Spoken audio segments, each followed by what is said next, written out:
The air within the great Concordium Hall was heavy with the presence of the ancients. Thousands of years of interstellar governance had shaped the gathering of the most powerful civilizations in the known universe.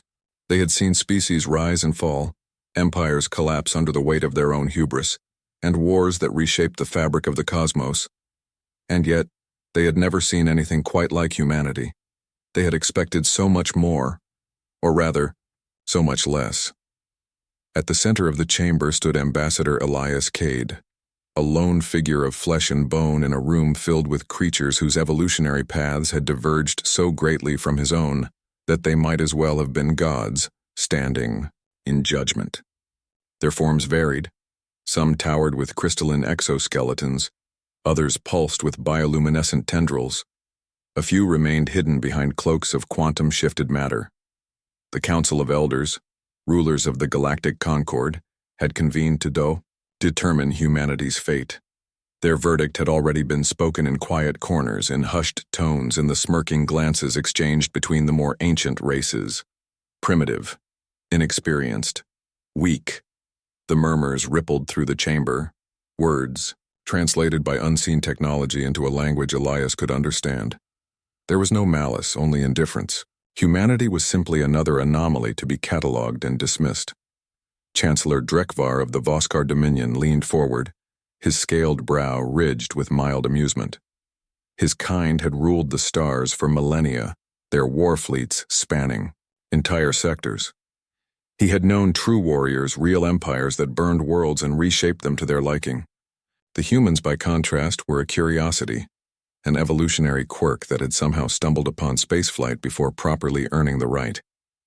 You call yourselves a people of resilience. Drekvar's voice slithered into the room, deep and laced with amusement. And yet you have no true wars of conquest, no galactic victories, no scars from the battles that define great civilizations. You have wandered into the stars expecting a seat at our table, but what have you done to earn it? A low rumble of agreement coursed through the assembly. Beside Elias, Dr. Aisha Patel kept her hands clasped, though the tension in her fingers betrayed her frustration. General Marcus Vance, the only military representative allowed at this diplomatic assembly, remained silent, his piercing eyes analyzing the council's every movement, every breath, every hint of hostility. He was a man who had led soldiers into war zones, who had seen the face of human struggle up close. He did not waste words. Elias let the silence hang, letting the weight of their judgment settle before he spoke.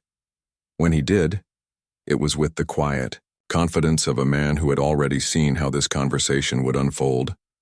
You believe humanity is weak, he said, that we lack the will to fight, to endure hardship, to reshape the universe as you have. You look at us and see a species untouched by the fires of true war. He took a slow step forward, the spotlight of 1,000 alien eyes upon him. You assume that because we do not wage war among the stars, we have never fought wars that mattered. The murmurs faded, uncertainty creeping into the alien ranks. Let me tell you a story. 2. Inciting incident, initial encounter, 1,500 words. The chamber darkened as the hollow relays activated, surrounding the council in a vast projection of human history. It began with fire, with the first moments where humanity realized it could bend the world to its will, the hunter-gatherers who learned that nature was both adversary and ally, the first great civilizations who built monuments to gods that did not answer and yet thrived regardless. Then came the wars, the battles that reshaped Earth's very foundation. They saw the fall of empires, the burning of cities, the clash of armies across millennia. They saw the strategies of Sun Tzu, the iron discipline of the Roman legions, the sheer audacity of revolutions fought against impossible odds. The council watched the rise and fall of kingdoms, the stubborn defiance of humanity against the inevitable tide of time. But it was the 20th and 21st centuries that caused the first murmurs of unease. They saw trenches dug into the earth, men fighting in conditions so horrifying that even the war-hardened Voskar recoiled in distaste. World wars, fought not with fleets but with sheer human willpower, where nations flung themselves into battle knowing that victory came at a cost beyond calculation. They witnessed the atomic fire that ended it. The moment when humanity realized it had the power to unmake itself, and yet did not. The Council saw the Cold War, an era where war was fought with shadows and whispers, where a single misstep could have unraveled the species entirely. And yet, humanity endured. You speak of war as if it is conquest, Elias continued, his voice unwavering. But we have waged war against extinction itself. We have fought the very worst of ourselves, and still we stand. A murmur from the side. Talivora, a Zalari, diplomat known for her fascination with humanity, watched with growing awe. But the others, Chancellor Drekvar and his warlike kin, were unmoved. Survival is not strength, Drekvar rumbled. Any creature can claw its way through history, but it does not mean it deserves a seat among us. You have endured, yes, but that does not make you great. Elias met his gaze evenly. Then give us a chance to prove otherwise. Drekvar's eyes narrowed, his predatory instincts recognizing the challenge for what it was. The Council deliberated. For a moment, then the decree was spoken. A test. Humanity would be given a simulated galactic crisis scenario, a challenge that would test their ability to lead, to command, to survive. If they failed, they would forever be relegated to a protected primitive species. The Council did not expect them to succeed, but they had never studied humanity's history. They did not know what happened when humanity was cornered. They were about to learn. The Council chamber was silent, the weight of human history pressing down like a storm that had yet to break. The images lingered in the air, worlds shattered by war, civilizations rising and falling, humanity clawing its way out of darkness time and time again. But it was not enough. Chancellor Drekvar's voice slithered through the tension, his reptilian features unreadable. Survival is not strength, he repeated. You endure, but you do not dominate. A seat at this table requires more than suffering. It requires mastery over the stars. Do you claim to have that? Elias Kade did not look away. We claim something far more valuable, a pause. And what is that?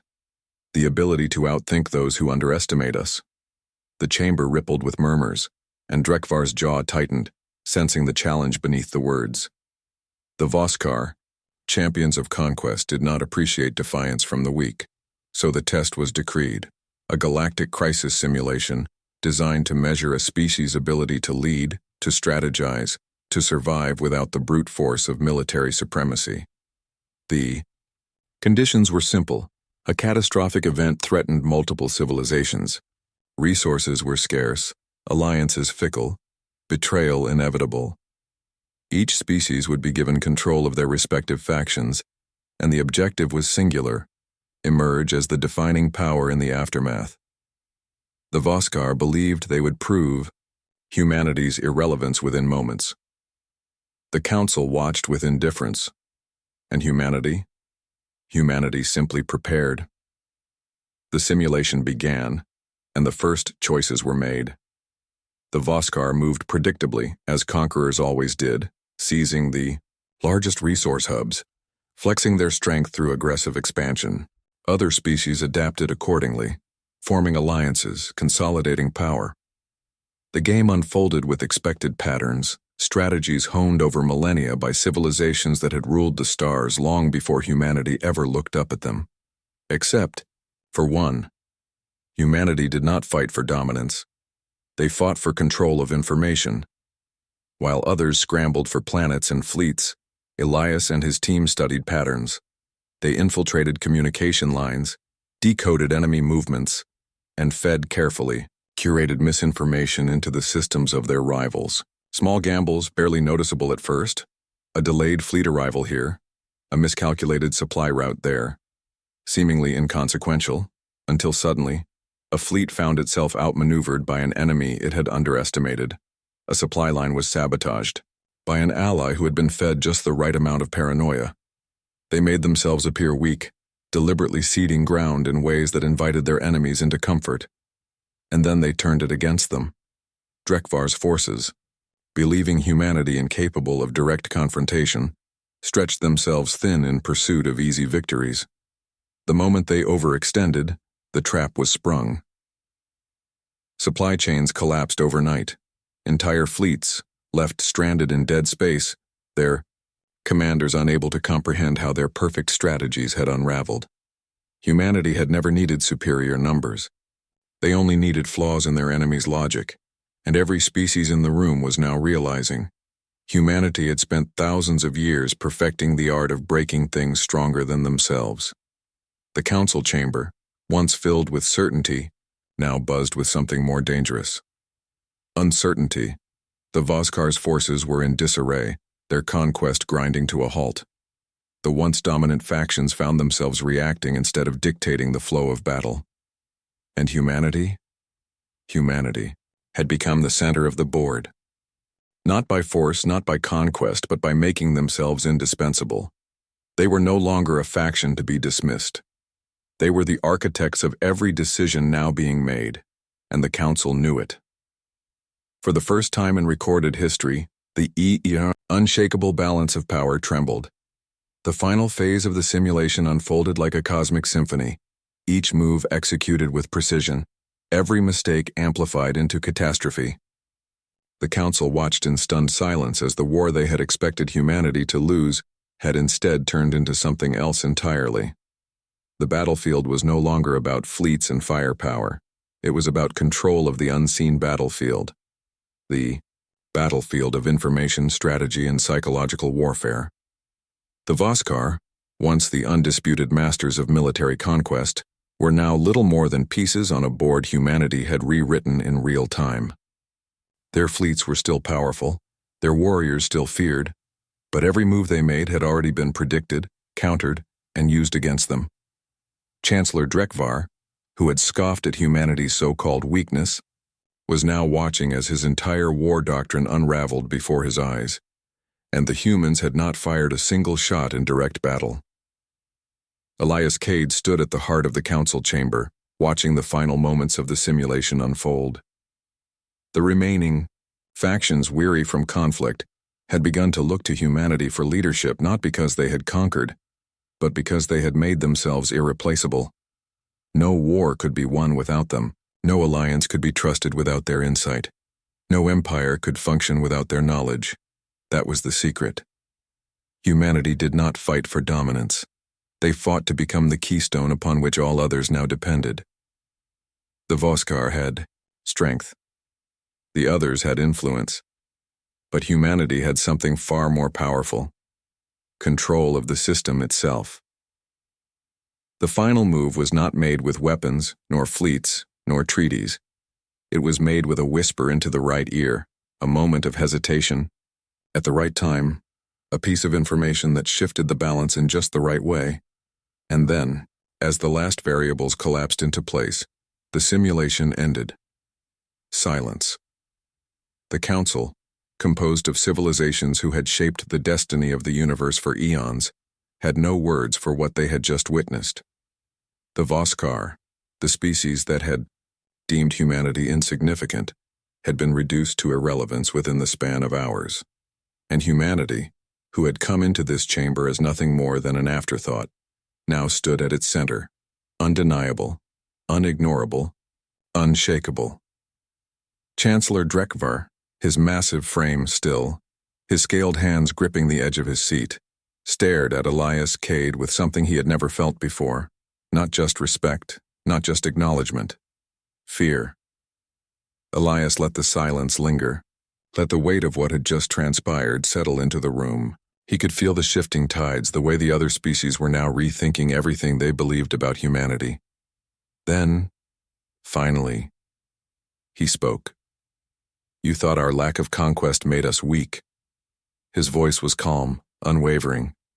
"But you never asked why we never needed to conquer." A beat of silence. "Because we don't need to rule the battlefield." He gestured to the holographic wreckage of the simulation. "We rule the battlefield before the war even begins." The council had their answer, and the galaxy would never see humanity the same way again. The simulation had ended, but the true battle had only just begun. The weight of silence in the council chamber was oppressive, thick with the realization that the rules of the game had changed forever.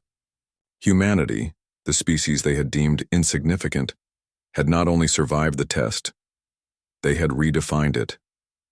The council members sat in stunned contemplation, their minds racing to process the unthinkable outcome. Humanity had not won through brute force, nor through sheer technological superiority. They had not needed to. Instead, they had bent the entire scenario to their will, shifting the battlefield until they stood in the only position that mattered. The position of control. Chancellor Drekvar's claws dug into the armrest of his seat, his reptilian pupils narrowing into sharp slits. He had dismissed humanity as an anomaly, a species that had barely emerged from its home system, a race that should have been nothing more than a fleeting curiosity. Now, he saw the truth. They were not weak. They were the most dangerous kind of strong. Elias Kade remained standing at the center of the chamber, his expression unreadable. He had played this exact moment out in his mind, had anticipated the shift in power, but seeing it unfold in real time was something else entirely. Every species present, the old, the powerful, the ones who had ruled the stars before humanity even existed, was now looking at him with something new in their eyes. Caution, respect, and in some cases, thinly veiled fear. Dr. Aisha Patel exhaled slowly, folding her hands behind her back as she observed the subtle but undeniable transformation in the council's demeanor. This was the moment that mattered. The moment when the illusion of humanity's insignificance had been shattered beyond repair. General Marcus Vance, silent as ever, remained at Elias's side. A soldier who had fought in battles that the council would never have considered true wars, he understood better than anyone what had just happened. This was not just a victory. This was a message. The supreme speaker of the council, an ethereal being composed of shifting light and energy, finally stirred, its form rippling with unreadable emotion. Its voice, a layered resonance of countless tones, cut through the silence. Humanity has demonstrated an unforeseen level of influence and strategic capability. A pause. A calculation. This outcome cannot be ignored.